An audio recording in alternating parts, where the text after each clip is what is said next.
Hi, everyone. I'm in the same room with our co-chair here. So hopefully there isn't too much echo. If there is, we'll try and figure that out. But Wachemaswe, Okamakanik, Okamakadashishik, Iskwewak, Oshkanigawak, Gashehawk, RoseAnne Archibald, Natishakasan, Dagodagoshakatakoachian. Good morning, everyone. First, I would like to acknowledge the Creator, the world around us, and our place within it. I'm coming to you from the ancestral lands of Tk'emlúps Tishkotmik, and I acknowledge all of you on your home territories today. I want to thank our host officials, Chief Wendy Jocko of the Algonquins of Pikwakanagan and Ontario Regional Chief Glenn Hare for hosting this assembly and welcoming us, Miigwech Terry Fiddler for the pipe ceremony this morning and the prayers. Thank you to the drum for the songs. I want to also acknowledge the sacred items that are connected to this meeting all across Turtle Island. And thank you to our co-chairs, Rochelle, Adam, and Ariel. Welcome to the 2021 Virtual Chiefs Assembly.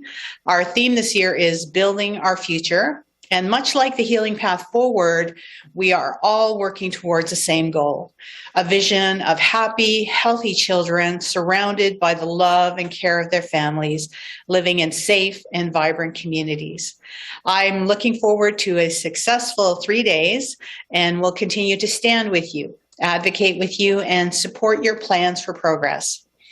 This year, we will hear from a number of invited guests, the Honorable Mark Miller, Minister of Crown Indigenous Relations, the Honorable Patty Hajdu, Minister of Indigenous Services, and the Honorable David Labetti, Minister of Justice.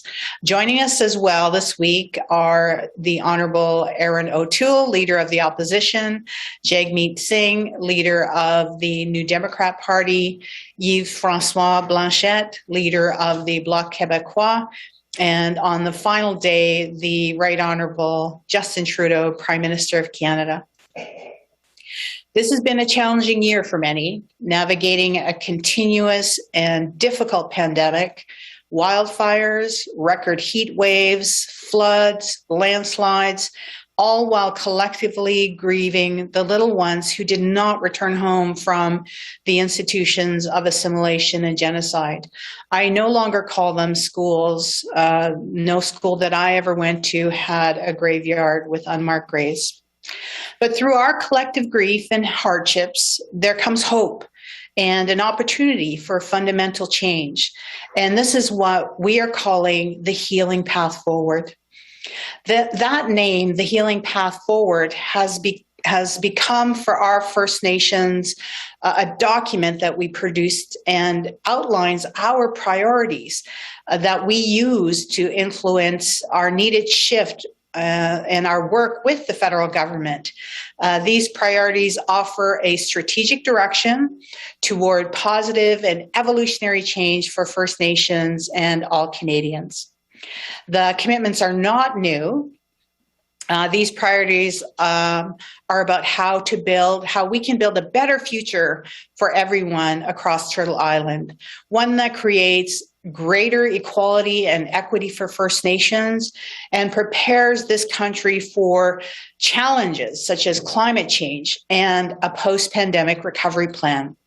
This is an important time for First Nations people in this country.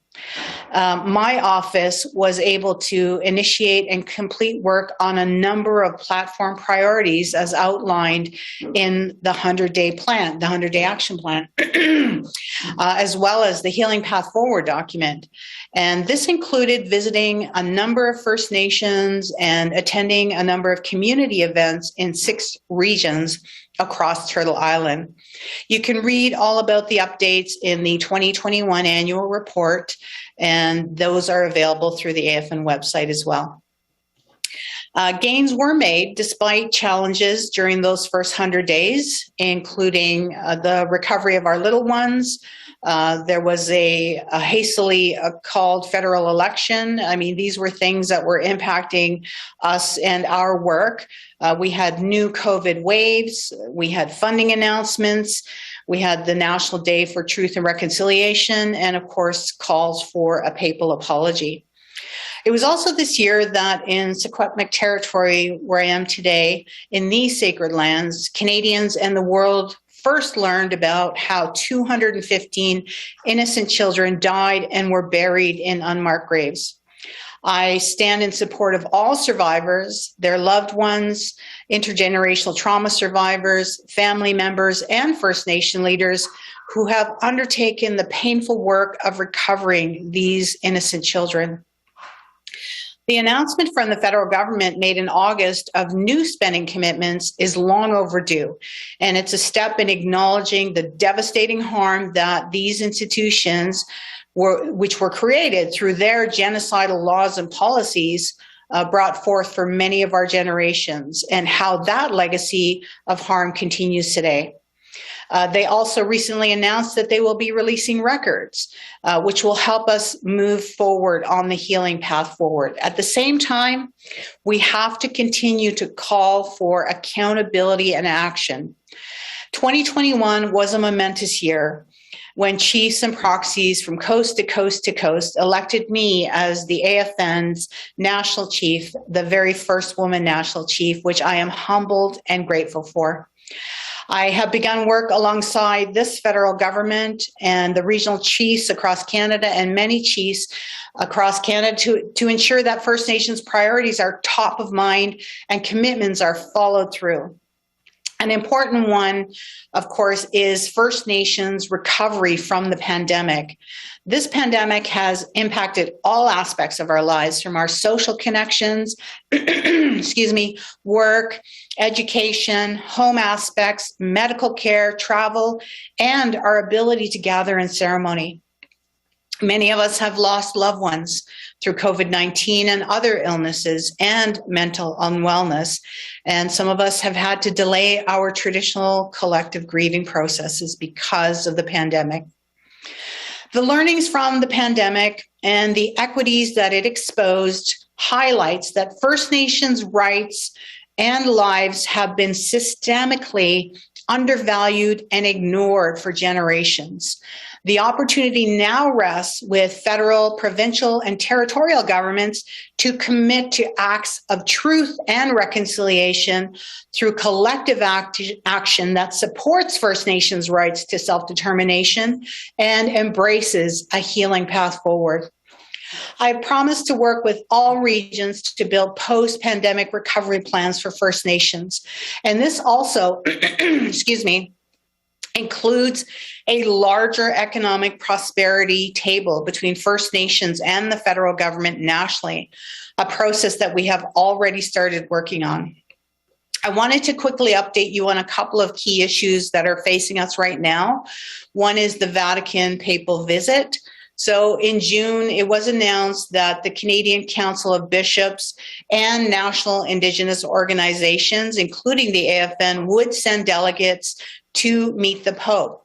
The trip was planned for the week of December 18th, but now has been postponed out of concerns over the threat of the new COVID-19 variant. The health and well-being of our delegates, their families, and communities is paramount to us, and we will not put anyone in harm's way if we can help it. We did call on the church to make a number of reparations while these interactions are occurring.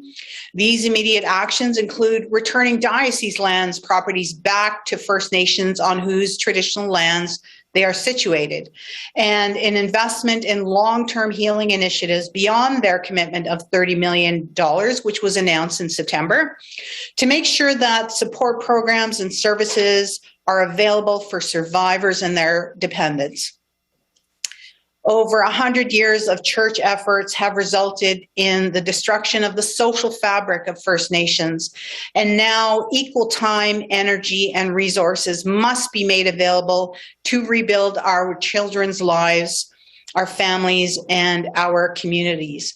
I have also, on behalf of the AFN executive, and I am one of the many national chiefs who is asking and who has asked the Holy Father to renounce and formally revoke the Inter Cetera, the 1493 Doctrine of Discovery, and to replace it with a new papal bull that decrees that Indigenous peoples and cultures are valuable, worthy, and must be treated with dignity and respect. Like many of you, we are looking forward to meeting Pope Francis on the traditional lands here on Turtle Island when he does decide to come and visit us. The other issue I wanted to tell you about is the update on unmarked graves. As I mentioned, we will continue to call for accountability. Someone must be charged for the deaths of our children, and there must be examinations to determine if some of our children were murdered. Canada must be held to account, and they have to be responsible for their genocidal laws and policies. And most importantly, Canada must not be allowed to investigate itself. So as per resolution, the AFN resolution passed last summer, the AFN will be reaching out to the United Nations Special Rapporteur on the Rights of Indigenous Peoples for the purpose of filing a human rights complaint to the UN Office of the High Commissioner for Human Rights in line with the pursuit of remedies for victims of genocide properly.